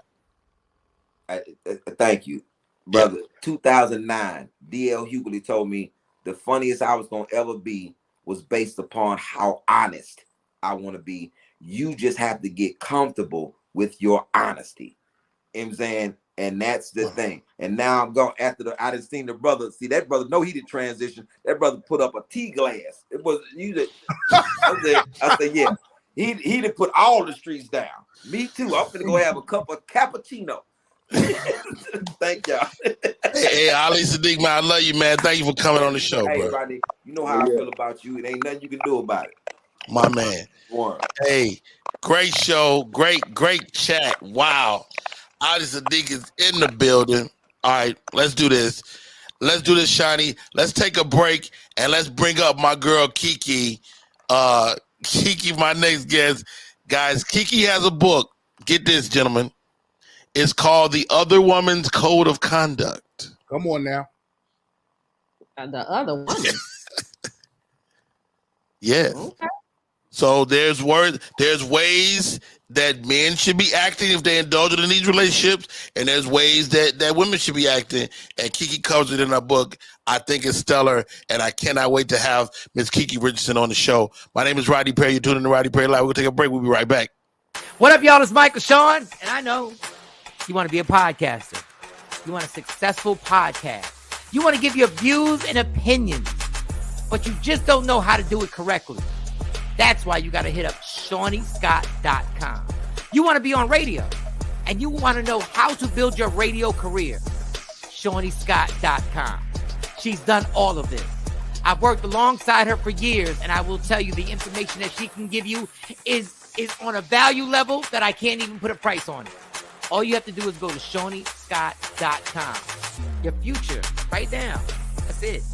Michael Sean. Yeah.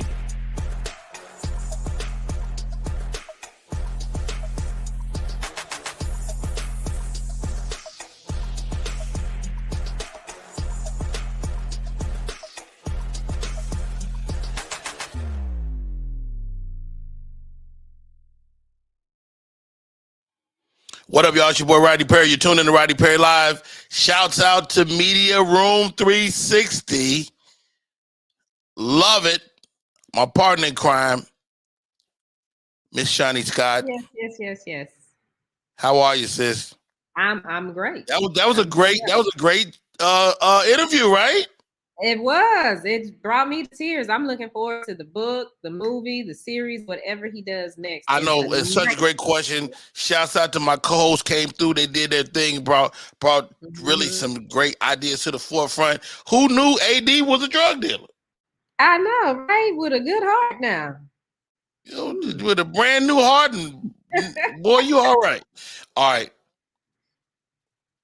ladies and gentlemen, joining us on the show, my friend.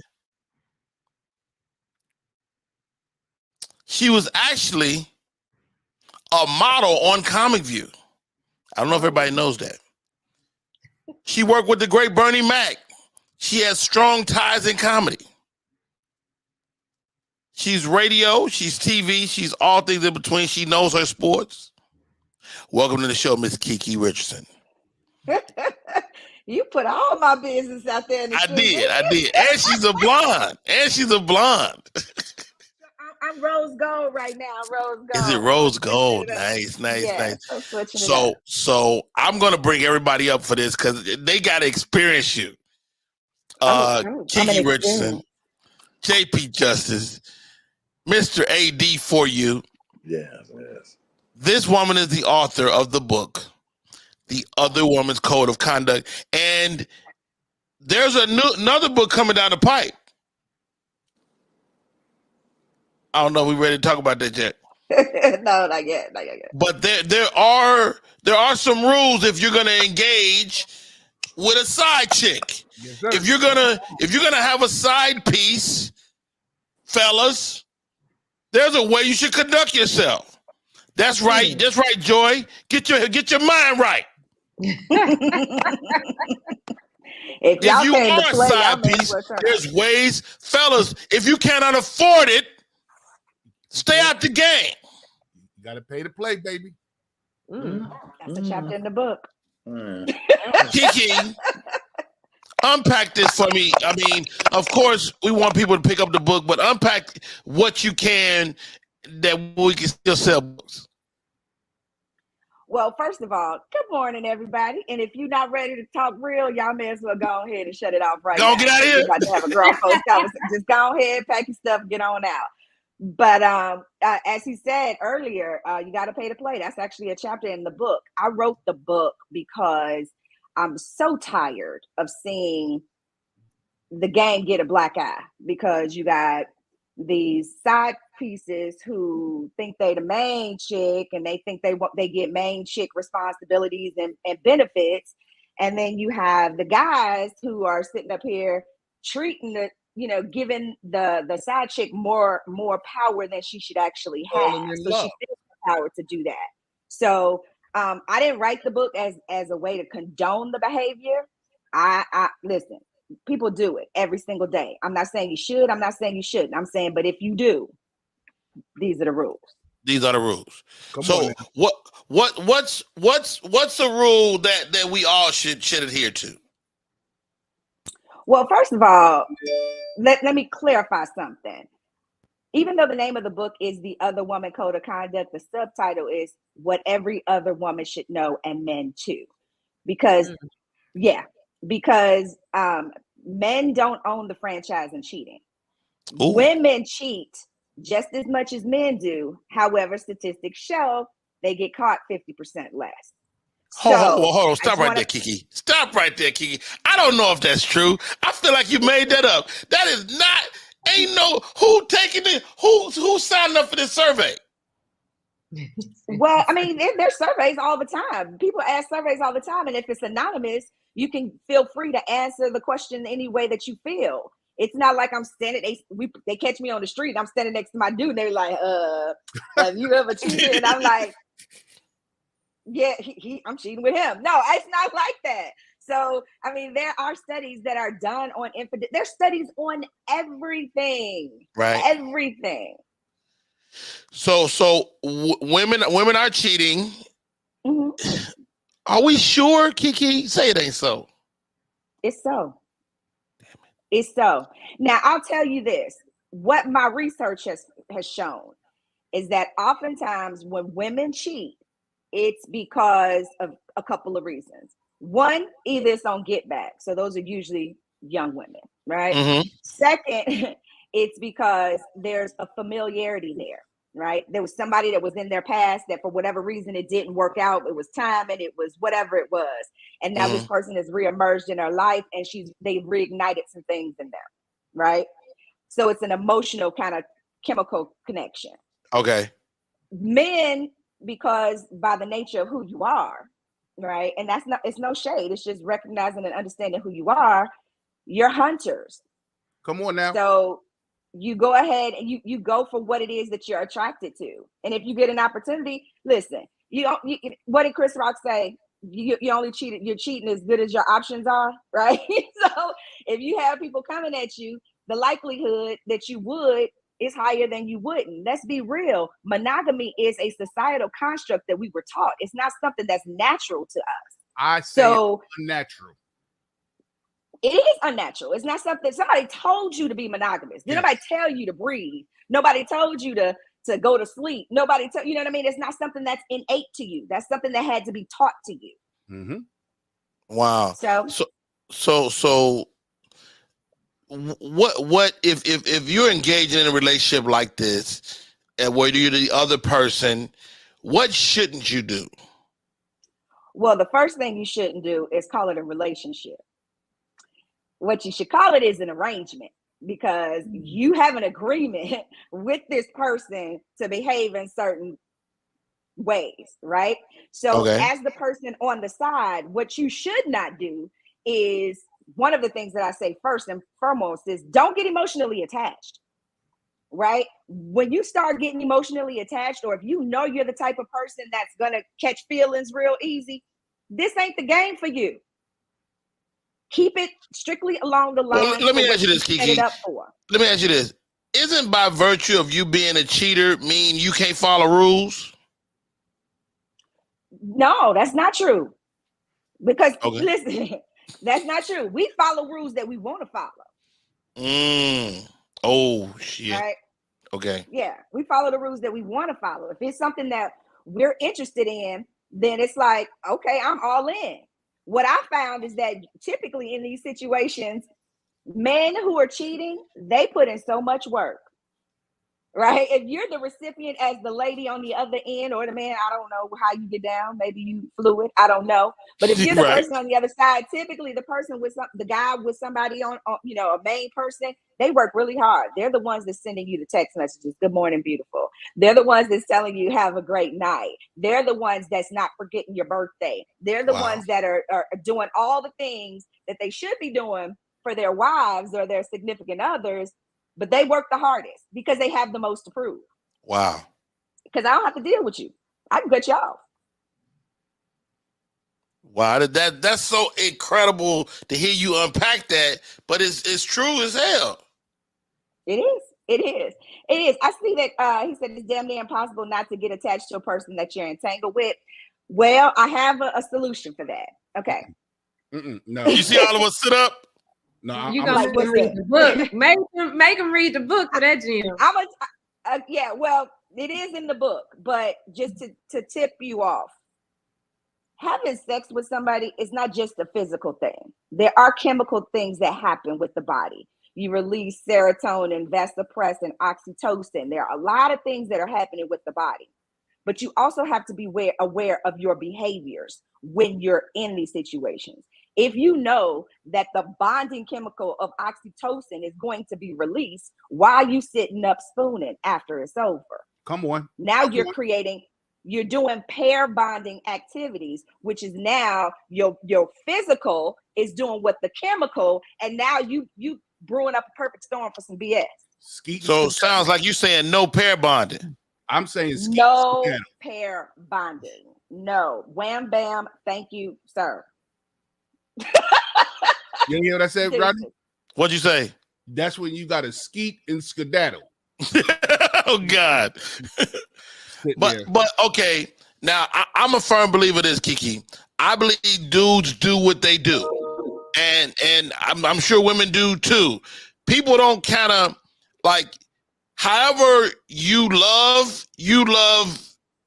anybody that way. So how do you teach yourself a new way to be intimate? You don't love everybody the same way. We're by nature, we're polyamorous, which means we have many loves. We have the ability to love more than one. And depending on something that's situational, how you came into contact with that person, right? Maybe that person came into your life at the worst part of your life and they made it better. So now you have a different kind of connection with that person. Maybe this person was just a one night stand. There are different ways. You don't give it all up to this. You know what I mean? Yeah, I'm not giving my long term what I'm giving a one night stand. That. I ain't trying to have no stalkers. You understand what I'm saying? I'm not doing that. I mean, I hear you, but I ain't got but 5 moves. I'm doing them. I'm doing all 5 of my moves. Don't do it. It's not the moves that you give her. It's the I didn't write a book. I'm a Scorpio like Shani, so God, I'm nasty by nature, and I've had a very wild life in my history. And one of the things that I always see is like in Ghostbusters, people cross those lines. You shouldn't be crossing those lines. I'm not talking about the 5 moves that you do. I'm talking about the emotional attachment you give it with the 5 moves. Like I could do the 5 moves and keep my shoulder back so that this way I'm not feeling attached to it. Or I can give the 5 I'm a Virgo moves. though, so I'm totally different. I'm totally different than my Scorpio brother. Go ahead. Here's the thing though. He's absolutely right, which goes back to the first thing that I said. Don't get emotionally attached. Yes. I see there's a comment about how we have control over our mind, but we don't have control over our heart. Yes, we do. We have control over, we don't have control over who we're attracted to, because that's something that's animal. That's something that's in us. But what we do have control over is how we engage with those things. What proximity we put ourselves into it. So you do have control over what you do with your, if you gonna take your see here, you got it all wrong. You should be taking your heart into that game anyway. Come on. You should be taking your heart into that game anyway. And if you are, then you're one of the people that I wrote the book for. Can I say this real quick? Watch this. My dick and my heart are 2 separate organs, 2 separate muscles. I have a t-shirt that says my heart is not connected to my vagina. I have a t-shirt that says that because it's not connected. It's not connected. It's not connected. I venture to say it probably is. Both of Mine y'all. is. No, it's this. Mine I'll is. say this. Time to be Which, honest. I the can't way turn that off my feelings like that. the What did you way say, that Shirley? men and women process, and I get that. For some women, it's not, right? There's no sweeping generalization as to how people do things based on their life script and how they were groomed and socialized, right? However, what I will say that what you will notice with women is what I call mental course. If you get us here, if you have our mind first, then everything else is gonna follow. Men, y'all Right. the opposite. You know what I'm saying? Y'all the opposite. So if you're engaging in mental course with this person that you shouldn't be, you're in this illicit situation with this person, you're starting a fire that should not be started. Hey Kiki, They're can I just be your starting Kiki? Can I be your Flavor Flav when you go on this book tour? Because I just want to back up the things you say. Girls use love to get sex. Girls use love to get sex, and guys use sex. Girls use sex to get love, and guys use love to get sex. That's an old adage, and in a lot of ways it is true. However, you do have some no women. No sweeping generalization. Right. You also have a large subsection of women like myself who are evolved in a way where we're not held by traditional constraints that society has put on us. And we're comfortable in our skin one way or the other, right? You can call me a hoe. I don't care, right? One thing that I say to people all the time is, you will never embarrass me. I will out myself before you out me. You can't put this thing in me. You cannot make me feel bad about anything that I've done because it's made a part of who I am today. So whether it was a good decision or a bad decision, whatever it was, it helped to mold me who I am, and you're not gonna make me feel bad about it. Can we go back to the part where you said you're not gonna put that thing in you? Because I like that part. You just said, I'm hearing what an idiot. Maybe you could, maybe you couldn't. Who knows? Hey, who knows? Who knows? Hey, Kiki is not only an accomplished author, she's also a sexpert as well. She's a clinical expert. She's went to school for this stuff. And are women more savage now than they've ever been? I don't think it's savage. And I think where the dysfunction has come with women and their sexuality is that we've been made to feel bad about things that we do naturally. And so we put labels on people so that we're comfortable about who they are, right? She's a hoe. This is savage. This is that. That made you feel comfortable, right? The reality is I'm just out here being me, living my authentic self. And being comfortable in my skin and not regretful for any choices or decisions that I make, because it was a lesson in everything that I have done. Every experience that I've had is a lesson for me. Either I ain't doing that ever again, or I might have to try that again. I remember my mom telling me when I was young, it was to the point where it was cringeworthy at the time, but it still rings in my head now, is that she said, sex is like drugs. Right? She's like, once you get it and it's good, you're gonna be chasing that good for the rest of your life. Now. If you get it and it's bad, you're gonna be chasing it trying to get the good. So be careful, right? You have to be very careful. And that's the thing that I'm saying about these other type of situations, right? If you're going to be in it and it's like that to the point where you chasing after it, you need to cut yourself off. Come on. I love this woman. I'm putting a poster of you right behind here with all my other inspirational pictures. God damn it. I'm a bad author because I do have a book and I can't even find it in my crazy office right now. But if I did, you would have it up on the wall back there because it's a silhouette. Come on the cover. Come on now. I tell people all the time. I got a copy of it over here somewhere. I tell people all the time when I was, and this is me as a younger guy too. I used to tell in my teens, in my young 20s, I don't want to de-virginize a woman. I don't want to introduce you to this addiction because that's a lot of responsibility. It's a lot of responsibility, and once you've opened yourself to the world of sex, your life alters from that point on. And depending on how you got it, if you got it good, you're always going to be in seeking for it. And like you said, if you got it bad, you're going to always want a better fix. You're always going to want a better fix. You know what I'm saying? And I say the same thing, and I've been saying it since a child. Yeah. Oh, When my God. mom told it to me, I was like, "Ugh, ugh." Nobody wants to hear that from their mother, right? It's like, mom, because then now you thinking your mama had sex, even though you know she had to in order to have you, but it's still just the whole thing of it. But my mom was very open about things. She didn't try to sugarcoat things. She was very clear and very matter of fact and commonplace about it. Like, listen, this is what you're going to encounter, and how are you going to respond in those situations? Mhm. I Because think whatever those frank decision you make conversations will, with your I think those frank conversations with your children about sex help them be well-adjusted adults. yeah, I think so. I believe so. But Emotionally again, fluid. a lot of us aren't having healthy relationships ourselves in order to be able to formulate those healthy conversations. One thing that I've noticed about human beings is that we think a whole lot and we'll say a whole lot to each other, but we won't have the uncomfortable conversations with the people that it counts the most with. Let me ask you this, Kiki, because this world is different. From the first time I met you to now, it's a different world. Man. I'm a father of 5 girls. You know, they're in the dating world. Guys are more fluid than ever. Is that something that a woman is going to have to acquiesce to as we move forward? God, I hope not. I see why your hair is so gray. You got 5 girls. I really hope not, for the sake of mankind, right? Yeah. Wow.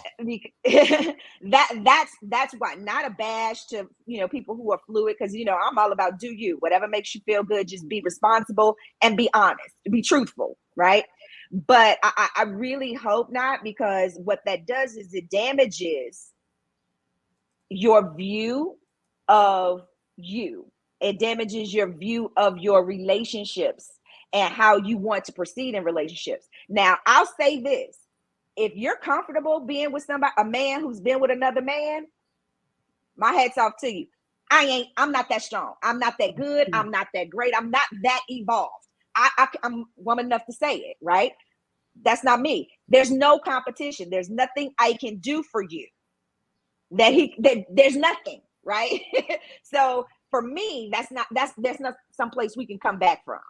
But Wow. for these young women out here today, that's something they're going to have to come to terms with. That's something that they're going to have to figure out for themselves, if it's something that they are comfortable with.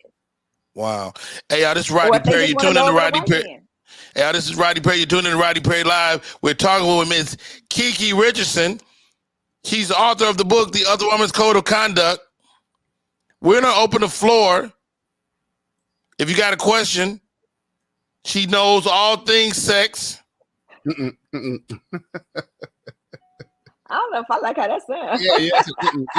I've heard stories. She's told it. So if you got a sex question for Kiki, you got to ask it now. Is sex absent of emotion good? Emotional. It's been good for me. I'm sorry. And that's up to you. That's how that, you know what, that is something that's a personal thing.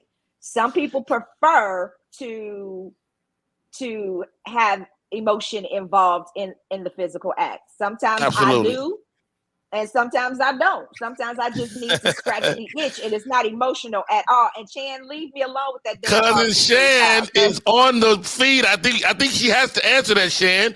Let's find out. What is a Boston cream pie?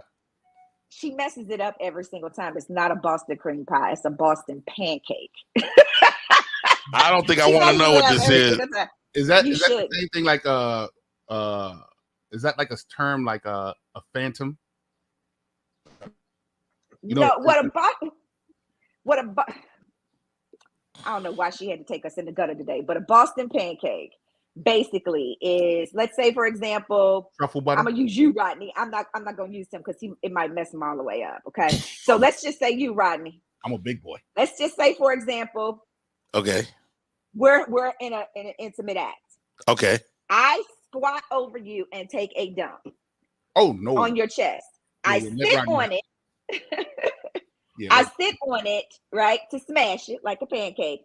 And for me, if I'm a squirter, I would squirt or pee or whatever. But if it was reverse and it were a man, you would do it to me on my chest and then ejaculate. That's the whole pancake part. So wait a minute. Hold on. Are you facing me or are you going facing away? What did you just say? It doesn't matter either way. Okay. All right. Hold on. You gotta finish having that conversation. I'm just He turned his camera off. Okay. Wait a minute. Yeah, Hey yo, Shiny Scott, you got a question? No, I just how do I get the book? No. I don't know. She's like, maybe I wasn't grown enough for this conversation this early in the morning. Yeah. Well, look at mirror all the way in. Hey, Scorpio. I got two of my best friends in Scorpio, and JP is one of them. Okay, JP, I'm sure you know everything. I hosted erotic poetry for over 10 years, and I've heard it all. Let's go. So, do you have any questions? Well, first off, you said something that was phenomenal. I have 4 daughters like Rodney, and we don't have those conversations. We don't have those conversations that's needed. So I was watching the Gerard Carmichael show, his latest special. You heard about his latest special? Well, he came out as a homosexual.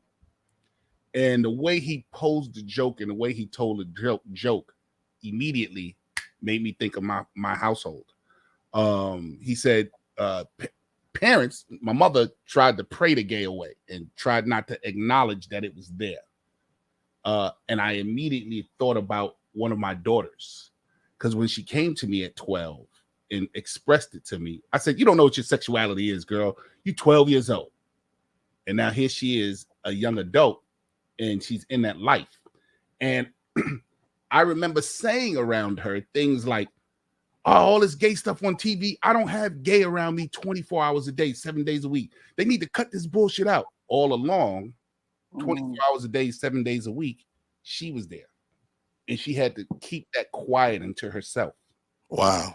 I had to just recently after the Gerard Carmichael show, I had to call her and apologize for making her hold that part of her life and not expressing it, because I decided to say, I don't have this gay shit around me 20 years. All along, she's sitting right here. Yeah. So wow. You made her feel invisible for a very long time. And wow, man. Good job. But a great man to ever acknowledge that. Hey, y'all, this is Rodney Perry. You're tuned in to Rodney Perry Live.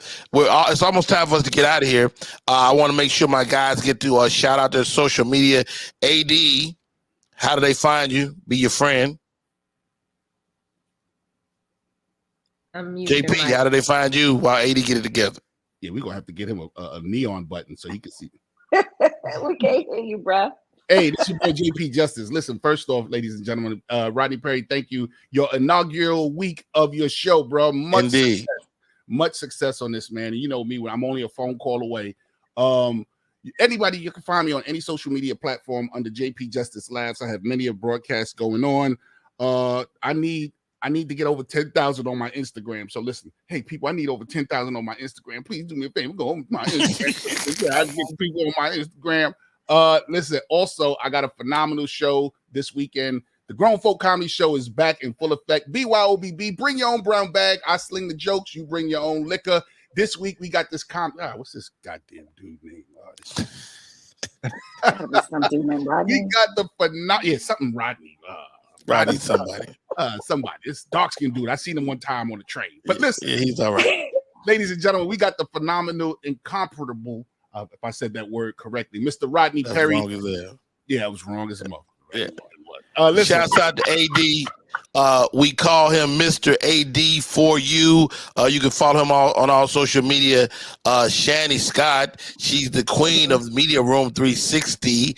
My partner in crime, Lewis Johnson. Man, I love you, brother. Thanks for coming on. We got to get you on the hot seat, the co-host hot seat, and Kiki Richardson. She's at Kiki Richardson. She knows all kind of shit. Let me tell you something. Kiki, I text Kiki. She texts me back with a cartoon. I'm like, what the fuck? Okay. Anyway.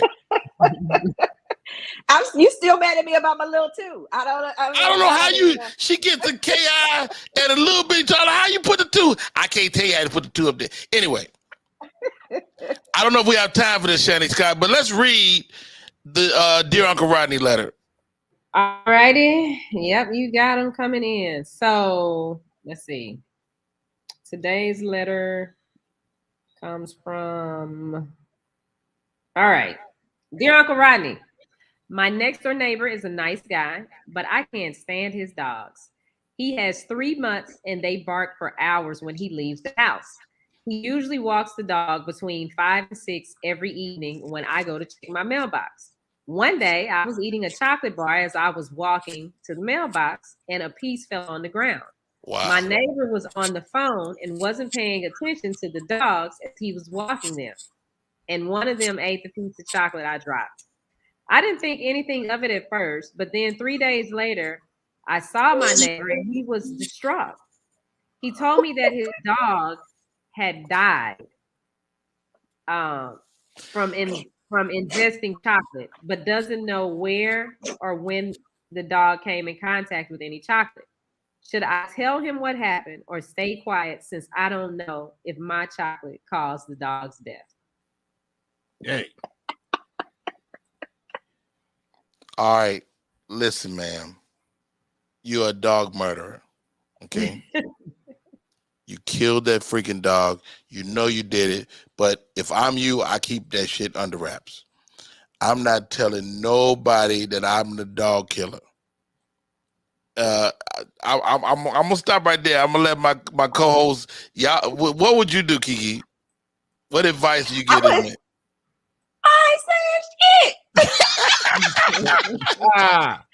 Listen, the mental manifests itself into the physical. She wanted that dog dead. She couldn't stand it. She knew the chocolate would kill the dog. When she dropped it on the ground and didn't bother to get it up, she was hoping that he would eat it and die, and it happened. So keep your mouth shut, honey. Shush it. Wow. Zip it, lock it, put it in your pocket. JP Justice, what kind of advice you got for this lady? What kind of chocolate was that? I got some dogs over here I'm tired of looking at. Any chocolate. Any chocolate except for me. Yeah. Oh, goodness. But ain't nobody going to drop you on the ground. AD, what kind of advice you got for this lady? Okay. AD. AD. I don't know what the hell AD do. All right. Hey, you know what, lady? All jokes aside, you're a criminal. You should be put under the jail. You're a dog murderer. I hate you with everything I got. But I will say this. You know how to get stuff done, and you got to respect that. So she believes in a higher power. Hey, prayer works. And when you pray for a barking dog to die, it happens. All right. We're going to get ready to get out of here. Great show today. Shouts out to AD and his lack of technological know-how. Shouts out to Ali Sadiq. Shouts out to the great Shani Scott on air media room 360. Shouts out to JP Justice. Shouts out to Rodney Perry. It's been a fabulous show. Oh my God. Shouts out to Cousin Shan. Shouts out to Amir A-Rock Silly. Shouts out to my man Fig. Yo, man, such a great show today. And it's over. Y'all have a great day. Rodney Perry.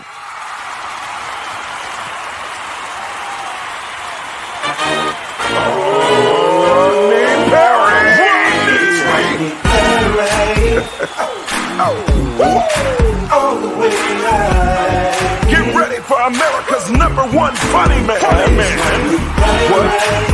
What? Hey! Make some noise. Ladies and gentlemen, from LA to New York, Chicago to Mississippi, let's give it up for America's #1 funny man, Rodney